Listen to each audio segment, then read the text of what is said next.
오늘 우리가 볼 말씀은 사무엘상 9장 18절부터 21절까지가 되겠습니다.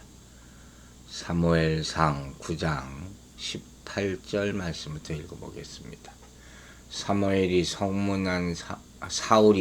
성문한 사무엘에게 나아가 이르되 선견자의 집이 어디인지 청하건대 내게 가르치소서 하니 사무엘이 사울에게 대답하여 이르되 내가 선견자이니라. 너는 내 앞서 산당으로 올라가라. 너희가 오늘 나와 함께 먹을 것이요 아침에는 내가 너를 보내되 네 마음에 있는 것을 다 내게 말하리라.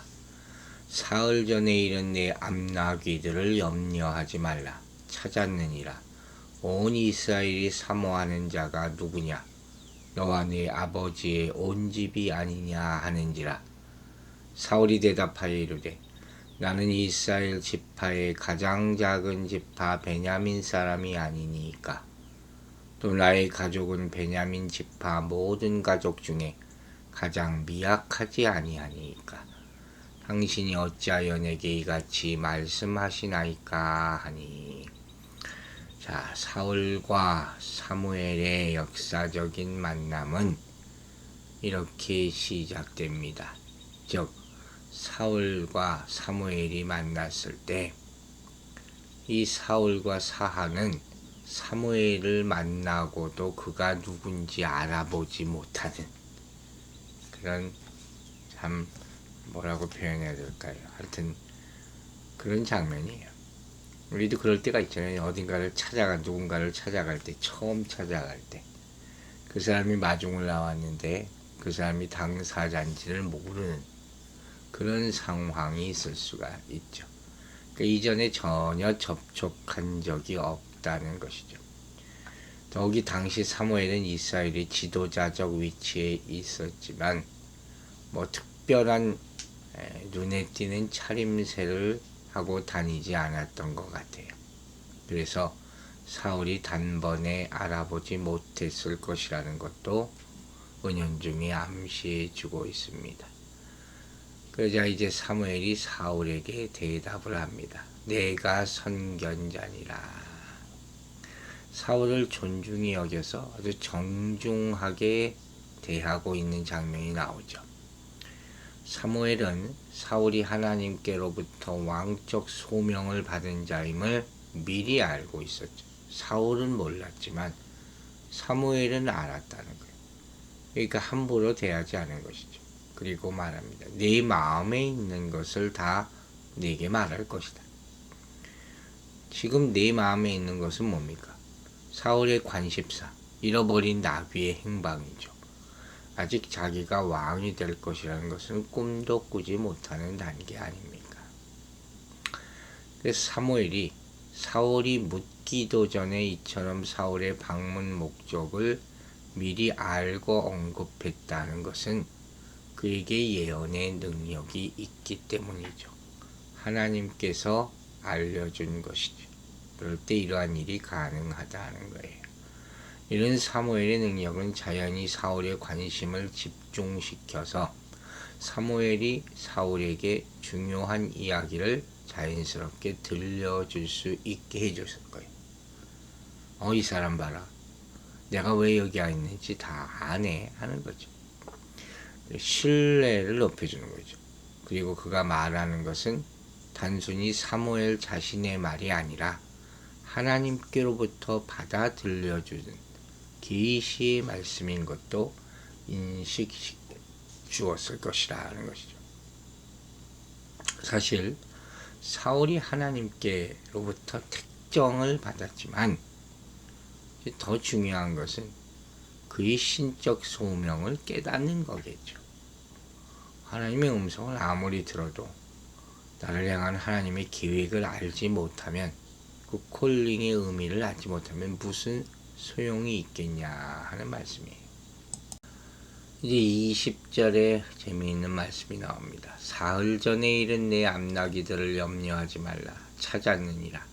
온 이스라엘이 사모하는 자가 누구냐 이렇게 얘기하죠. 사무엘은 이스라엘 백성들이 왕을 요구한 것과 관련해서 사울이 백성들이 기대하는 이스라엘의 왕이 될 것임을 지금 언급하고 있는 거예요. 사울이 얼마나 놀랐을까요? 잃어버린 나귀 찾으러 왔다가 자기가 이스라엘의 왕으로 택함을 받을 것이라는 소식을 들었을 때 아마 정신이 몽롱해질 정도였을 거예요. 그런데 여기서 재미있는 말이 하나 있어요. 바로 사무엘이 사울을 만나자마자 첫 마디로 하는 말이 뭐였냐면, 걱정하지 마라. 내가 지금 잃어버려서 찾고 있는 그 암나귀는 이미 찾았다. 이 말을 하는 거예요. 흥미롭죠? 너는 지금 이쪽으로 그거 찾으러 왔는데 암나귀는 딴 데 있었어. 그러니까 헛길 헤맨 거라는 거예요. 이미 찾았는데 찾은 걸 모르고 있었대. 찾은 다음에 이틀을 걱정했는지 사흘길 걱정했는지 모르겠지만 이미 찾은 건 모르고 그렇게 애를 쓰고 돌아다녔다 하는 얘기를 해줍니다. 왜 해줬을까요? 이게 뭐가 중요하다고? 지금 왕이 된다는 얘기를 해줘야 될 판에 지금 나귀 얘기가 들리겠습니다. 그런데 여러분 생각해 보세요. 이미 그 나귀를 찾았느니라. 그 순간 사울이 얼마나 기분이 좋아졌겠어요. 평안해졌겠어요. 아, 이제 됐다 싶었을 거예요. 그야말로 사흘 동안 헤매던 그 근심으로부터 완전히 해방되고 자유하게 되는 것이죠. 그리고 난 다음에 사명을 맡게 되는 거예요. 자, 여기 중요한 포인트가 있는 것이죠. 우리가 근심을 항상 붙잡고 있으면 하나님의 음성을 못 듣게 돼요. 과거에 매여 있고 좋은 일이든 나쁜 일이든 이 과거에 매여서 그거에만 몰두해 있는 사람은 하나님의 일을 할 수가 없다는 거예요. 항상 걱정, 근심에 매여 있는 그런 체질, 그런 사람이면 하나님의 일을 감당하기가 어려워요. 그래서 과거의 일 같은 것도 깨끗하게 잊어버려야 돼요. 그리고 나서 하나님께서 사명을 주신다는 것이죠. 이걸 기억하고 있어야 돼요.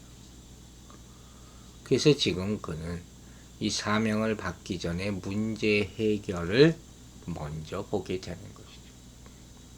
그의 근심으로부터 먼저 자유함을 얻게 되는 것이죠. 그리고 깨끗한 마음으로 사무엘의 말을 듣게 되는 것이죠. 만일 나귀를 찾지 못했다고 한번 가정해 보세요. 그럼 지금 사무엘이 무슨 말을 하든지 그게 들리겠습니다. 아유, 여보세요. 그딴 얘기는 하지 말고 좀 나귀 먼저 좀 찾아다. 지금 이렇게 말할 수도 있었을 거예요. 하나님이 어떻고 율법이 어떻고 뭐 하나님이 너를 택하지 이스라엘 왕 이거 다 귀에 안 들어왔을 것이라는 거예요. 나귀 먼저 좀 그 모든 관심사가 여기 있으니까 거기에 집착될 수밖에 없다는 것이죠. 이렇게 자기 욕망과 걱정, 근심거리에 집착되어 있는 사람은 하나님의 일을 할 수가 없어요. 하나님의 말씀을 사실 들을 수도 없어요. 안 들린단 말이에요. 그래서 내가 지금 가지고 있는 근심, 걱정, 사건, 문제 이런 모든 것들로부터 먼저 자유하고 나서야 깨끗한 마음이 되고 나서야 하나님의 말씀을 듣는 거예요. 편견 없이 그것만 들을 수 있는 거예요. 순수하게. 우리가 기도할 때 한번 생각해 보세요. 하나님 앞에 나와 기도할 때는 저 하나님의 뜻을 앞세우고 기도해야 된다 그랬잖아요. 근데 이게 쉽지 않죠. 여러 잡생각들이 항상 먼저 차지하고 있으니까 내가 기도하러 나온 건지 뭐하러 나온 건지 그것조차 모르고 왔다가 그냥 돌아가는 적이 많다는 거예요. 내 뜻대로 마옵시고 하나님 뜻대로 하옵소서. 이렇게 기도해야 되는데 내 뜻만 잔뜩 얘기하고 그냥 나온다는 거예요. 이것 되어야 되는데 저것 되어야 하는데 아니면 여기 시간을 다 보내요. 내 생각대로 되게 하여 주시옵소서. 이거 겨우 하고 나와야 돼요. 그러면 그게 기도가 되겠습니까? 먼저 내가 가진 욕망을 깨끗이 버려야지 기도가 온전한 기도로 될 수 있다 하는 것이. 이제 21절에 사울의 유명한 고백이 나옵니다. 사울이 대답하여 가로되 나는 이스라엘 지파의 가장 작은 지파 베냐민 사람이 아니오며 나의 가족은 베냐민 지파 모든 가족 중에 가장 미약하지 아니하니까 당신이 어찌하여 내게 이같이 말씀하시나이까. 한마디로 나 같은 사람이 어떻게 이스라엘의 왕이 됩니까? 그런 고백이죠. 이게 사울이 지금 사무엘의 말에 이렇게 응답하는 것을 보면 그의 솔직함과 겸손함을 볼 수 있죠. 사실 사울이 속한 베냐민 지파는 이스라엘 가운데서 멸종당할 뻔한 지파였거든요. 그 사사시대 말기 정도에서 그들은 레위인의 처벌 윤관하여 죽게 만든 기브아 사건이 나오지 않습니까? 사사기 19장이 나오는 거예요. 이게 관련하여 다른 지파들의 징계를 받아서 600명의 장정 외에는 살아남은 자가 없었다고 사사기 20장에 기록되어 있어요. 더욱이 그들은 이스라엘 여인 중에서 아내를 얻지 못해서 후사를 잊지 못할 위기까지 처했지만 이스라엘 장군들의 기지로 인해서 그 같은 비극을 면할 수 있었다 하는 내용도 사사기 21장에 나옵니다. 사울의 아비 기스 역시 그러한 와중에서 살아남아서 가문을 보존하였을 거로 보는 거예요. 사울이라는 사람은 이런 역사적 배경이 있는 지파의 사람이었다는 거죠. 그런데 사실 이 말은 이와 같은 관점에서 볼 수도 있어요. 즉 나는 가장 작은 지파 12지파 중에 베냐민 지파 그 소속의 사람이거든요. 출신의 사람이라는 거예요. 그리고 베냐민 지파 중에서도 가장 작은 집이다. 작고 작은 그게 속한 난데 그런 나를 왕으로 세우시면 제가 이거 어떻게 감당합니까? 지금 이런 질문이 될 수도 있어요. 이렇게 보면 이 말은 단순히 겸손의 말만이 아니에요. 즉 사울이 왕이 될 때 그를 지지해 줄 사람이 아무도 없다는 것이죠. 혼자 어떻게 왕의 역할을 합니까? 자기 지파 사람들, 집안 사람들이 먼저 지지해 줘야 되는데 그 집안 자체가 너무 작아요. 베냐민 지파가 다 지지해 준다고 쳐도 이 베냐민 지파를 가지고 유다 지파라든가 그런 큰 지파들을 다스릴 수가 없는 거예요. 말을 안 들을 거니까. 지금 그걸 또 얘기하고 있다고 볼 수도 있다는 거예요. 나를 지지하는 사람도 없고 지지할 것 같지도 않고 그 모든 큰 지파들이 우리 작은 지파를 무시하고 우습게 보는데 가장 업심여김당하고 무시당하는 내가 어떻게 왕이 될 수 있겠습니까? 인간적으로는 불가능하죠. 택함 받았다는 것 자체가 믿어지지가 않죠. 그래서 겸손하다는 거예요. 여러분, 그러나 여기에 힘의 뜻이, 하나님의 뜻이 있는 거죠. 즉 하나님께서 이처럼 이스라엘 중에서도 가장 빈약한 지파인 베냐민 지파 중에서 이스라엘의 첫 번째 왕이 될 자를 택정하신 것 이유가 있어요. 첫째, 사울이 왕된 것은 전적으로 하나님의 주권에 의한 역사라는 점을 주지시키는 거죠. 인간의 방법이 생각이 아니죠. 두 번째, 하나님께서는 사울을 왕으로 세움에 있어서 이스라엘 백성에게 관심을 기울이던 것과 같은 인간적인 외적인 조건을 보지 않으셨다 하는 것이죠. 너희들이 뽑은 왕이라고 생각할지 모르지만 그게 아니다. 결국 하나님이 택하시는 거예요. 셋째, 하나님께서는 이 세상의 가장 약한 자를 들어서 강한 자를 부끄럽게 만드실 수 있다 하는 것을 확실하게 세상에 보여주신, 이게 바로 사울의 선택 이유라 하는 것이죠. 여러분, 우리는 이 사실을 알죠.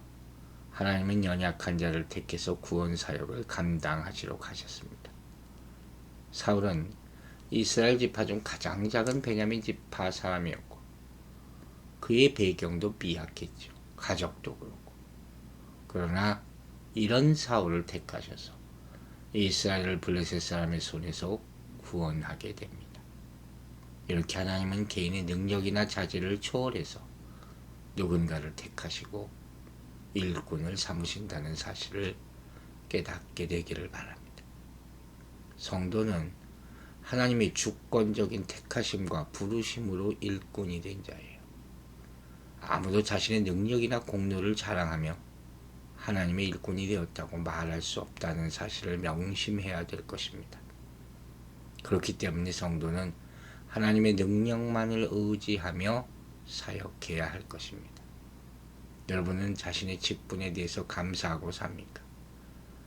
그 일을 항상 겸손히 감당하고 있습니까?